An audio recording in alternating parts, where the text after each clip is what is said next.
World Radio Broadcast.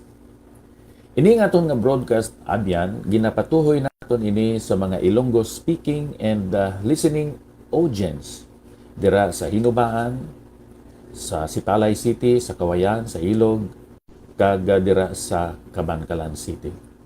Nagapasalamat kita sa aton mga kabiyanan nga mga pastor nga naga-replay sining aton broadcast kag nagakalipay kita sa Ginoo sa mga bunga o resulta sa sining Diyos nun kag Kristohanon nga buluhaton. Sa aton nga pagtuon karon sa pulong sa aton Ginoo diri sa Efeso kapitulo 5 sugod sa bersikulo 21 aton mabasa ining bilidhon kag balaan nga mga pulong. Magpasakop kamo ang isa sa isa sa pagtahod kay Kristo. Mga asawa, magpasakop kamo sa inyo mga bana, subong nga sa Ginoo. Kayang bana amo ang ulo sang asawa, subong nga si Kristo man amo ang ulo sang iglesia. Nga iya lawas, kag siya gid ang manluluwas sini. Kabay ang Ginoo, abyan, magadugang sang espirituhanon nga pagpakamayo sa sini nga mga pulong nga aton mag-upa nga ginbasa. Aton hambalan karon, aton tun-an, subo nga ang bana may katungdanan o responsibility sa iya kaugalingon nga asawa nga amo ang paghigugma sa asawa.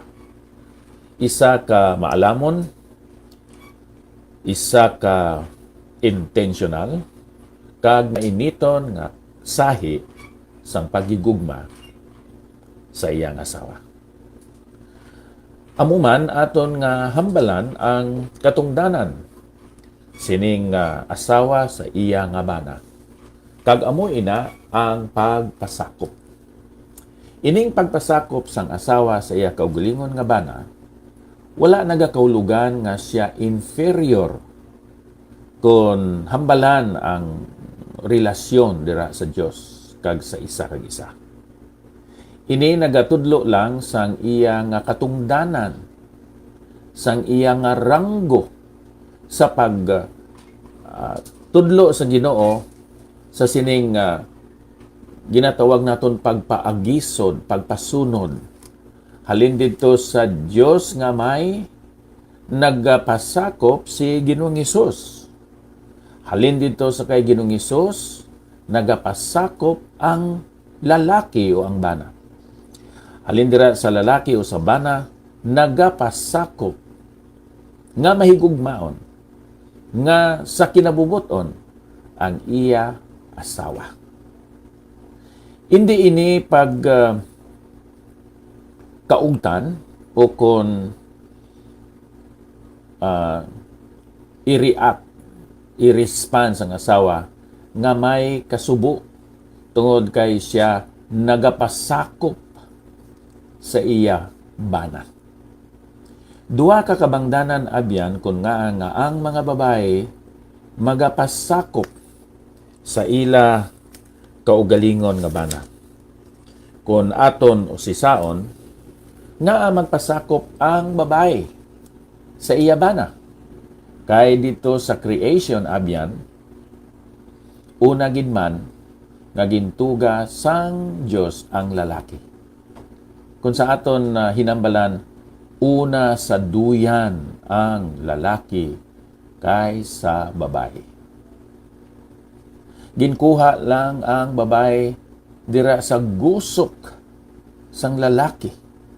Malapit sa iya nga tagipusoon agon nga pagahigugmaon sang lalaki o kung sang bana ang iya kaugalingon nga asawa.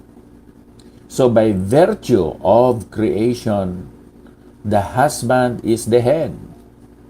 The husband is first in rank. Ikadua, by virtue of transgression. Sa naunang Timoteo Kapitulo 2, versikulo 13, kay si Adam ginhimo sing una by virtue of creation, ugaling si Eva. By virtue of transgression, verse 14, kag si Adam wala malimbungi, kundi ang babae nalimbungan kag nagmalinapason. Wala isa pa yan ang babae maluwas paagi sa pagpanganak kung magpadayon siya sa pagtuo kag pagigugma kag pagkabalaan na may kaugtang. Ari diri abyan ang ikaduha nga rason. Kung imo si Saon sang ginhatag sang bitin o kon sang manog ang bunga sang kay sa pagkilala sang maayo kag indi maayo, sa matarong kag indi matarong. Ginbaton kag ginkaon to sang babae tungod kay siya nalimbungan, tungod kay siya naintuan sang manog. Kung sa aton pa abyan, sang naintuan ang babay, wala pa nagsulod ang sala. Kay ang babay isip sanga sa isa ka kahoy. Ang lalaki amo ang gamot, ang puno sang amo nga kahoy. Sa history abyan, aton makita kag sa psychological, physiological makeup sang babay, ara gid man ang kaluyahon kag ara ang ginatawag tendency, dako nga tendency nga siya mailimbungan, nga siya maintuan. Busa indi angay nga ibutang ang leadership dira sa panimalay abyan sa babay. Siling sang iban, si Pablo isa lang ka woman hater.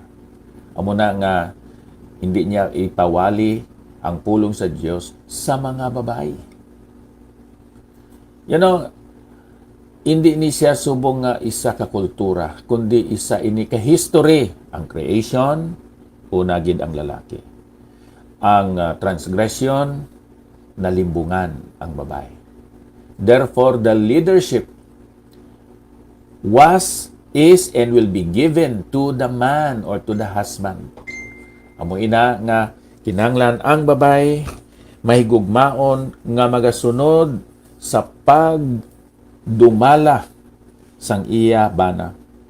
Ang babay magpasalamat sa tanan nga ginbuhat ni Kristo sa iya nga bana kag ini para sa iya.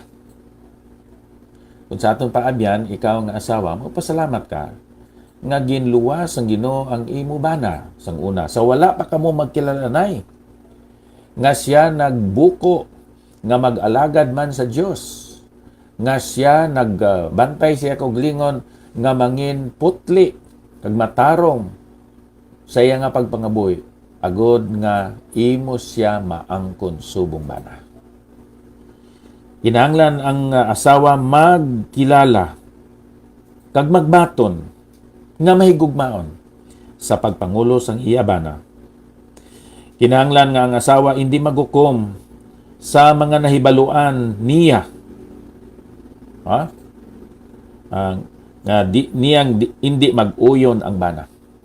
Sa aton pa, hindi niya supakon ang iya bana nga hindi magsunod sang iya mga suggestion o kon sang iya mga suwestyon kag mga ginabuko, ginaplano. Kinahanglan nga ang last say abyan dito sa bana, hindi sa asawa. Kag sa katapusan, kinahanglan nga ang asawa magtugot nga matuman ang desisyon sang bana dira sa ila panimalay, sa pagdumala sang ila pamilya, sa pagdisiplina sang ila anak o mga anak. Kinahanglan ang word i-raise up, i-lift up, i-encourage ang posisyon sang bana kag itudlo ini sa anak o sa ila mga kabataan nga magrespeto sila sa ila amay nga pinaagi sa pagtahod sang ila-iloy kag ikaw inaabyan nga babay. Ang mga bata magasunod sa sinang batasan nga may respeto, may pagtahod, may pagsunod, may pagpasakop sa mga tao nga ara sa authority. Kag inaabyan nga batasan, ila na ginatun-an sa inyo panimalay. Kabay pa kung tani nga ini nga minsay, magahatag sa imo sang katinaw o kung kasanag kapawa sa imo pag amuma, pagpangabuhi, kaupod sa imo nga bana, o kung kaupod man sa imo asawa, dara sa inyo panimalay. Ang mga kabataan maghugop, maghiusa, magkalipay, nga nagahigugma, nagapasakop, nagasunod sa ila mga ginikanan dira sa inyo panimalay. Diyos nga balahan, salamat sang imo disenyo sa pamilya. Salamat sang madamo nga mga bersikulo nga nagatudlo na nungod sang pagigugma kag sang pagsunod o kun sa paidalom pagpasakop dira sa pamilya. Giyay kami sa amon mga plano, nga mga desisyon nga buhaton karon sa sini nga adlaw. In Jesus' name, kabay pa. Abyan madamo gid nga salamat sa inyo nga pagsunod sining aton kada adlaw nga programa.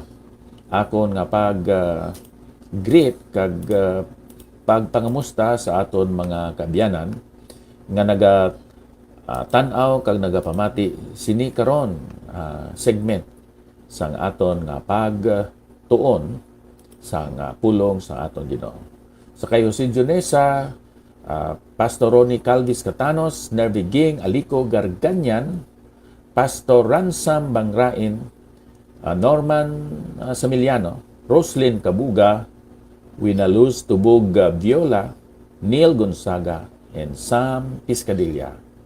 Mayang aga dira sa inyo nga tanan, ang Dios nagauna, nagaupod kag nagasunod sa aton. May God bless us all. Thank you.